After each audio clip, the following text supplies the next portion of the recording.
เมืองหาดไซโฟงจะนำใช้มาตรการการคุ้มครองและการกำจัดขี้เหงื่อเพื่อรักษาสิ่งแวดล้อมส่งเสริมการบริการเก็บเงี้ยนขี้เหงื่อและแปรรูปขี้เหงื่อมาเป็นทรัพยากรที่สร้างมูลค่าแนะใช้เพื่อรักษาให้มีความสะอาดจบงามภายในเมืองหาดไซโฟงปัญหาการทิ่มขี้เหงื่อซะไซอย่างบ่เป็นระบบภายในตัวเมืองนครหลวงเวียงจันทน์ยังเป็นปัญหาที่แก้บ่ทันได้ดี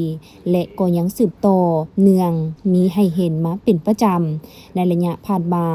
และอยู่ในบางบ่อนก็ได้ถูกสะสมจนกลายเป็นกองขี้เหงื่อโดยเฉพาะในบริเวณพื้นที่ดินเปาวางเลาะเลียบตามเข็มทางสายหลักต่างๆของเมืองถูกทิ่มปะไว้แบบซะไซ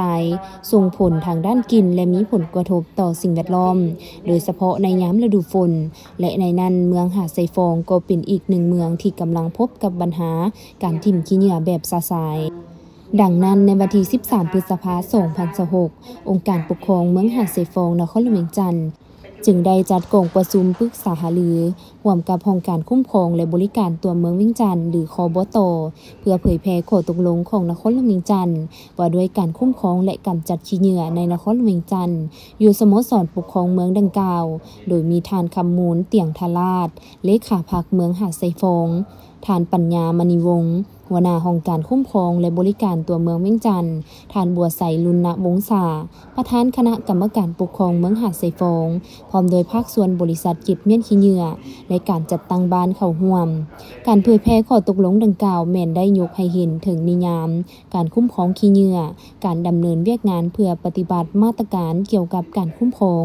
ติดตามกวดกา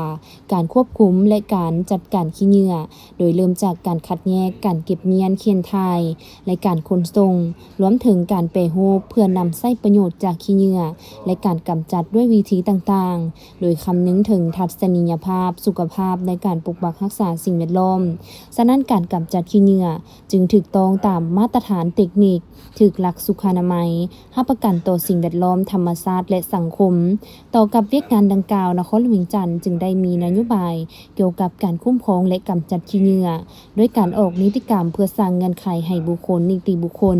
หรือการจัดตั้งภายในและต่างประเทศประกอบส่วนเขาในการค้นคว้า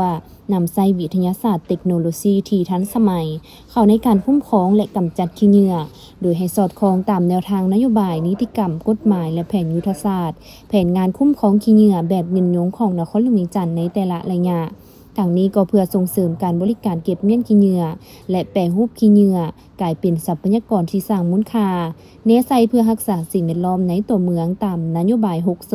เพื่อรักษาให้มีความสะอาดจบงามและเป็นระเบียบเรียบร้อย